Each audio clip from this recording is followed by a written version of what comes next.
Good morning students, welcome to live class. आज हम अपनी संस्कृत की क्लास में पाठ 9 आत्मावलंबन पढ़ने वाले हैं। इसके अंदर हम पढ़ेंगे संख्याएं। संख्याएं यानी नंबर्स। तो संख्याएं क्या होती है, तो हम यहाँ पढ़ेंगे कि जो संख्याएं होती हैं, नंबर्स होते हैं, उनका प्रयोग हमेशा विशेषण के रूप में होता है। यानी संख्याएं हमेशा संज्ञा या सर्वनाम शब्दों के आगे लगती है, तो वो क्या कहलाते हैं? विशेषण। और उनमें विशेषता उत्पन्न कर देते हैं, जैसे 4 फूल, 5 पेड़, 4 कक्षाएं, महाविद्यालय, जो ये हैं वो कहलाते हैं विशेषण। उनमें विशेषता उत्पन्न कर देते हैं। और यहाँ पर बताया गया है कि जो 1 से लेकर 4 तक की संख्याएं हैं, 1 से लेकर 4 तक की संख्याएं तीनों लिंगों में अलग अलग रहती है।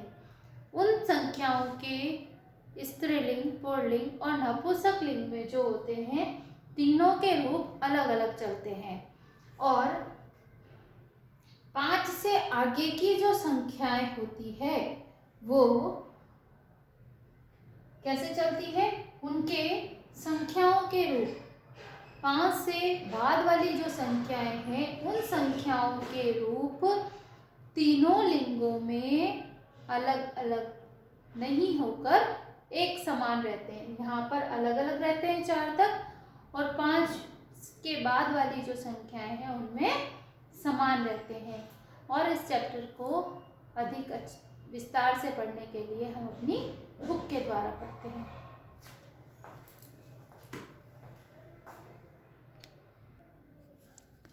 यहाँ देखें, हम यहाँ पर संख्या बोध सीखने वाले हैं।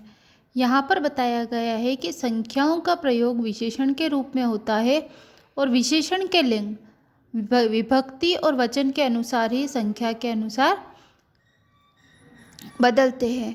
1 से 4 की संख्याओं के तीनों लिंगों के रूप भिन्न भिन्न होते हैं और 5 से आगे की संख्याओं के लिंग समान होते हैं।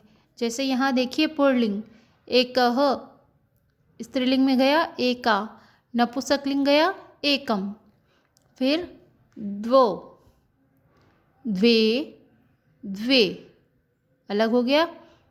त्रयः पुल्लिंग में त्रयः, स्त्रीलिंग में त्रिस्त्रः, नपुंसकलिंग अगर हो तो यहाँ पर त्रीणि हो जाएगा। चत्वारः, चत्रस्त्रः, चत्वारि। ओके। अब यहाँ पर देखिए, पंचवानरा। 5 से बाद की संख्याएं जो होती है वो सभी लिंगों में समान रहती है। जैसे पंचवानरा 5 वानर, षड नक्षत्राणि 6 नक्षत्र, सप्त लेखन सन्ति 7 लेखिक जिससे हम लिखते हैं कलम, अष्टपत्राणि 8 पत्ते, नवग्रह सन्ति 9 ग्रह होते हैं, 10 पुस्तकानि सन्ति 10 किताबें हैं। इसी में हम यहाँ पर आगे पढ़ेंगे कि जो संख्याएं हैं, 1 से 20 तक की संख्याओं को हम पहले से पढ़ चुके हैं। अब हम यहाँ पर 21 से 50 तक की संख्याओं को पढ़ते हैं। 21 को कहते हैं एक विंशतिः, 22 द्वाविंशतिः, 23 त्रयोविंशतिः, 24 चतुर्विंशतिः, 25 पंचविंशतिः, 26 षड्विंशतिः, 27 सप्तविंशतिः, 28 अष्टाविंशतिः, 29 नवविंशतिः और 39। और 30 को कहते हैं त्रिंशत्। अब इसी तरह हम 31 की ओर आते हैं।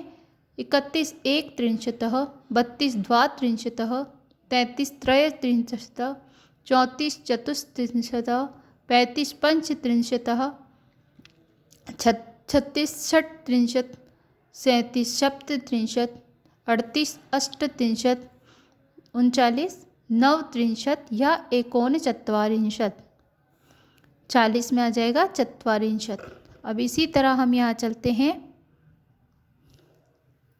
41 एक चत्वारिंशत्, 42 द्विचत्वारिंशत्, 43 त्रिचत्वारिंशत्, 44 चतुश्चत्वारिंशत्, 45 पंचचत्वारिंशत्, 46 षट्चत्वारिंशत्, 47 सप्तचत्वारिंशत्, 48 अष्टचत्वारिंशत् और 49 नवचत्वारिंशत्, 50 में आ जाएगा 50।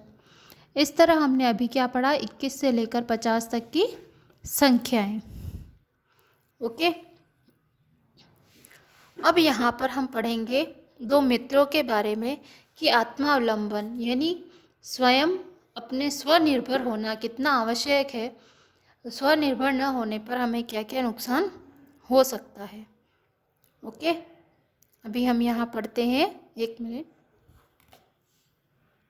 यहाँ हम दो मित्रों के लेख के द्वारा, यहाँ पर लेख है, हम इसके द्वारा पढ़ेंगे कि किस तरह हमें आत्मनिर्भर होना चाहिए। अपने छोटे छोटे कामों के लिए हमें किसी दूसरे पर निर्भर नहीं होना चाहिए। सिद्धार्थ सर्मथ द्वे मित्रे आस्ताम। सिद्धार्थ और समर्थ दो मित्र थे। सिद्धार्थस्य पिता सामान्य अध्यापक आसीत्। सिद्धार्थ के पिता सामान्य अध्यापक थे, परंतु समर्थस्य पिता रत्न व्यापारी आसीत्। समर्थ के पिता रत्न व्यापारी थे। तस्य गृहं विशालम आधुनिके च सर्वविधे सुख साधने संपन्नम आसीत्। उनका जो घर था वो विशाल आधुनिक रूप से बना हुआ सभी प्रकार की सुख सुविधाओं से संपन्न था। तस्मिन् भवने 22 प्रकोष्ठेषु चतुश्चत्वारिंशत् द्वाराणि, 38 गवाक्षाः, 31 विद्युद्व्यञ्जनानि, 27 दीपदण्डिकाः, 20 च वातानुकूलानि आसीत्। उनके घर में 22 कमरे,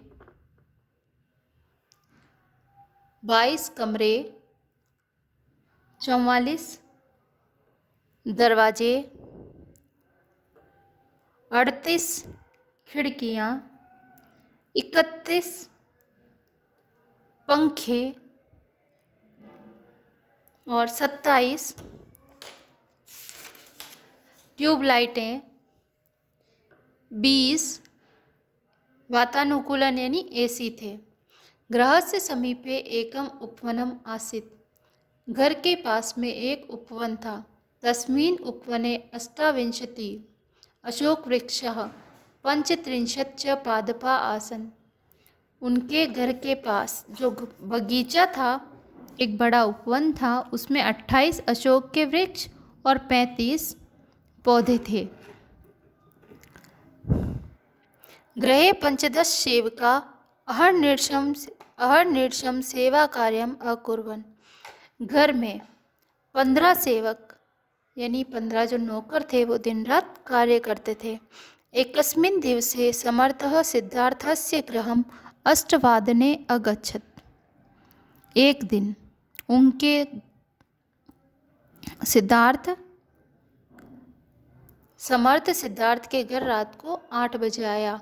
सिद्धार्थ से माता स्वकत्या समर्थ स्वागतम अकरोत्। सिद्धार्थ की माता ने अपने मित्र का शक्ति के अनुसार स्वागत किया। एतद् दृष्ट्वा समर्थ अवदत्। इसको देखकर समर्थ बोला, भवतां स्वागतेन अहम संतुष्टो अस्मि। आपके स्वागत से मैं संतुष्ट हूँ, परंतु मित्र अहम पश्यामि, मैंने देखा, भवतां गृहे कोऽपि भृत्य नास्ति। आपके घर में कोई भी नौकर नहीं है। भवतां बहु कष्टम जातम, इसलिए आपको बहुत ही कष्ट होता होगा। तदा सिद्धार्थ अवदत्। तभी सिद्धार्थ ने कहा, मित्र मम गृहे अपि 8 कर्मकाराः सन्ति। मेरे घर में 8 नौकर हैं, काम करने वाले हैं। कौन हैं? 2 पादो 2 पैर, 2 हस्तो 2 हाथ, 2 नेत्रे 2 नेत्र, 2 कर्णो और 2 कान। एते प्रति समय मम सहायका सन्ति। ये हर समय मेरी सहायता करते हैं। परंतु तव सेविका सदैव सर्वत्र च उपस्थातुं तुम न शक्नुवन्ति। जो तुम्हारे सेवक हैं वे हमेशा तुम्हारे साथ नहीं रह सकते। यदा ते अनुपस्थिता तदा तुम कष्टम अनुभवसि। जब वो आपके आसपास नहीं होते हैं तब आप कष्ट का अनुभव करते हैं। आत्मावलंबेन च तो सदा सुखमय जीवनम भवति। आत्मावलंबन यानी आत्मनिर्भर होना, आत्मनिर्भरता से ही हमारा जीवन सुखमय होता है। समर्थ उक्तवान मित्र, समर्थ ने कहा, मित्र तव वचनानि श्रुत्वा मम मनसि अधिका प्रसन्ना जाता। ये सुनकर मेरा मन खुश हुआ है, मुझे अधिक प्रसन्नता हुई। संप्रति अहमपि सर्वकार्याणि स्वमेव कर्तुम इच्छामि। समर्थ बोला, अब से मैं भी अपना कार्य स्वयं करना चाहता हूँ। अधुना अहम गच्छामि, मैं अब घर जाता हूँ। स्वविद्यालय मेलिष्वाम, कल हम विद्यालय में मिलेंगे। इस पाठ का मूल सार क्या है? आलस्य ही मनुष्याणाम शरीरस्थो महान रिपु, यानी आलस्य ही मनुष्यों के शरीर में स्थित महान शत्रु है। यानी जिसने अपने जीवन में आलस्य स्वीकार लिया कि मैं कुछ नहीं करूँगा, तो वो व्यक्ति जीवन में सफल नहीं हो सकता। तो हमें क्या करना है? आत्मनिर्भर बनते हुए अपना कार्य स्वयं करने हैं। Okay, thank you.